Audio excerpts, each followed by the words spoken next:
Bonjour à tous et bienvenue dans votre émission Itinéraire Santé, diffusée sur Le Figaro. Aujourd'hui, j'ai le plaisir de recevoir en plateau Laurence Bourret. Bienvenue. Bonjour. Bonjour, vous êtes déléguée générale de Dastri, un éco-organisme national agréé par l'État qui collecte et traite les déchets d'activités de soins à risque infectieux. Alors, on parle aujourd'hui beaucoup de santé connectée et d'innovation thérapeutique. Qu'est-ce que ça change pour le patient, notamment par exemple dans le cas du diabète ? Alors effectivement, on voit arriver sur le marché de nouveaux dispositifs médicaux, de nouveaux objets connectés en santé qui permettent non seulement aux patients de gérer avec beaucoup plus de précision leur pathologie, mais également apportent un vrai confort de vie aux patients dans son quotidien. Donc concrètement, quand on doit se surveiller qu'on est diabétique, on devait se piquer plusieurs fois par jour pour prélever une goutte de sang et mesurer son taux de glycémie. Aujourd'hui, certains dispositifs médicaux, qu'on appelle des capteurs de glucose en continu, vont permettre d'implanter ce petit capteur à l'aide de cet inserteur. Cet inserteur va rester quelques jours, donc une dizaine de jours sur le bras du patient, et le patient n'aura plus qu'à collecter la donnée qui est envoyé par ce petit équipement qui contient une carte électronique et des piles. Donc un vrai confort de vie pour les patients, plutôt que de se piquer plusieurs fois par jour, implanter ce petit dispositif qui dure 10 jours. Et d'ailleurs, aujourd'hui, c'est un sujet qui n'est plus tabou. On l'a vu à la Fashion Week avec Lila Moss. Oui, effectivement, ce sont maintenant des dispositifs médicaux que les plus jeunes, n'hésitent pas à afficher. Et ça, c'est vraiment chouette parce que jusqu'à présent, on avait plutôt tendance à le cacher. Et quand on parle comme ça d'innovation, j'imagine qu'il y a la question de la gestion des déchets issus, par exemple, de ces dispositifs médicaux innovants, qui est une étape clé. Est-ce que vous pourriez peut-être nous expliquer pourquoi un circuit de collecte sécurisé, c'est essentiel quand on parle justement de dispositifs innovants comme cela ?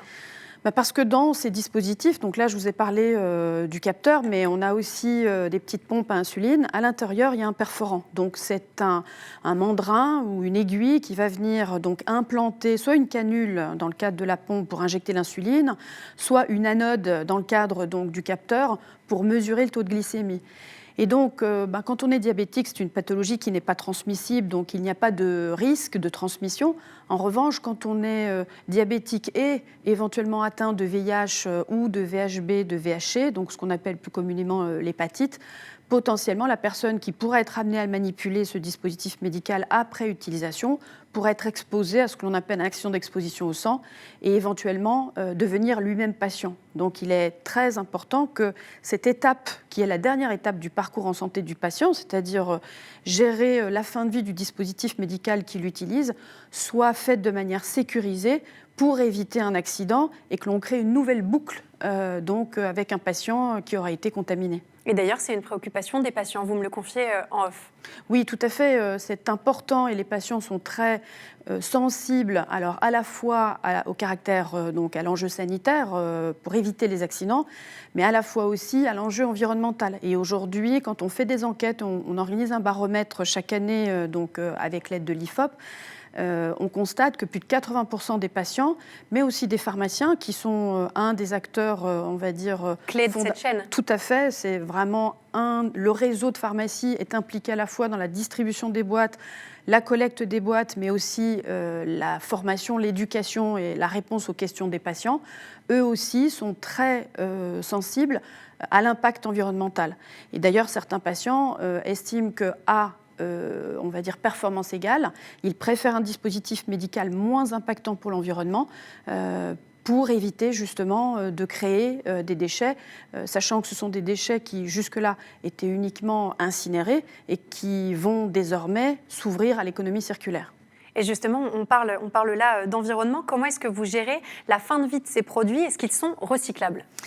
Alors effectivement, les nouveaux dispositifs médicaux, donc ceux qui sont connectés, qui contiennent carte électronique et piles, vont pouvoir être recyclés. Donc c'est une filière qui se met en place cette année. Donc avec une couleur spécifique, donc ces petites boîtes violettes vont permettre aux patients d'y déposer, d'y stocker leurs dispositifs médicaux perforants connectés, de les rapporter en pharmacie. Et ces dispositifs médicaux vont suivre un circuit spécifique puisqu'on va pouvoir séparer les différentes fractions matières, les différents composants pour orienter le plastique, le métal, les cartes électroniques et les piles vers des filières de recyclage. Donc une gestion de la fin de vie de ces déchets sur la dimension sanitaire et sur la dimension environnementale. Exactement. Alors votre démarche, elle peut être qualifiée de pionnière, notamment par rapport à la réglementation existante. Quels sont vos objectifs ? Alors très clairement, c'est une filière qui est unique, d'abord en Europe, mais aussi dans le monde, puisqu'au niveau national, on est la seule filière à prendre en charge ce type de dispositif médical. Il existe 3 provinces au Canada et un État aux États-Unis qui vient de démarrer. Donc la France a démarré en 2012 sur ce type de dispositif. Donc on est effectivement une filière pionnière et qui peut se mettre en place sur la partie des objets connectés depuis cette année, puisque la loi et les textes d'application qui ont été publiés très récemment permettent d'inscrire cette filière dans la durée au niveau national de manière collective à partir de 2021. Et c'est dans cette lignée... Oui, dites-moi. À partir de 2022. 2022, tout à fait. Et c'est d'ailleurs dans cette lignée que vous lancez un circuit de collecte national pour les dispositifs médicaux perforants connectés usagés. Quel est l'intérêt pour le patient ? Alors pour le patient, c'est d'abord la simplicité. Le patient se rend régulièrement en officine pour aller chercher son insuline, pour aller chercher ses dispositifs médicaux. Donc un circuit déjà en place pour le patient, donc pas de gestes supplémentaires. Un accueil personnalisé parce que vous avez un pharmacien, et vous le savez pour d'autres types de déchets, quand vous devez vous débrouiller à l'entrée d'un grand magasin pour trier donc les déchets que vous rapportez, c'est plus compliqué. Là, vous avez un pharmacien, donc une personne qui est là pour vous répondre à vos questions, vous accompagner, qui en plus peut échanger sur votre pathologie. Donc il y a aussi une exposition supplémentaire sur le plan sanitaire. Et ensuite, une solution de proximité, puisque vous le savez, il y a plus de 20 000 pharmacies en France, donc on a tous à côté de chez soi une pharmacie. Donc simplicité, gratuité, proximité et un accompagnement personnalisé avec le pharmacien, ce qui n'est pas négligeable quand on est atteint d'une pathologie longue durée, comme c'est le cas pour le diabète, ce qui permet d'alléger la charge mentale du patient. Alors j'imagine que l'innovation est partie prenante de vos activités. Sur quoi est-ce que vous travaillez pour améliorer encore le quotidien des patients et leur permettre de gérer plus sereinement l'entièreté de leur parcours de soins ? Dans les perspectives d'innovation, on travaille notamment sur la réutilisation des emballages, puisqu'on a, par exemple, pour 2021, acheté près de 5 millions de boîtes qui ont été distribuées sur l'ensemble du territoire national. On est opérationnel dans l'Hexagone et en Outre-mer.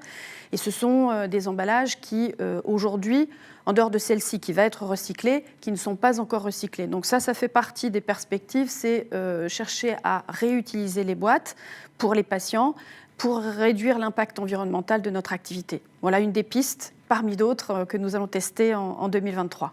Merci beaucoup Laurence Boré. Je rappelle que vous êtes déléguée générale de Dastri, on l'a compris, un éco-organisme national agréé par l'État qui collecte et traite les déchets d'activités de soins à risque infectieux. Merci beaucoup d'avoir accepté notre invitation aujourd'hui. Merci à vous. Et quant à nous, on se retrouve très vite pour une nouvelle émission Itinéraire Santé, toujours diffusée sur Le Figaro. Je vous dis à très bientôt.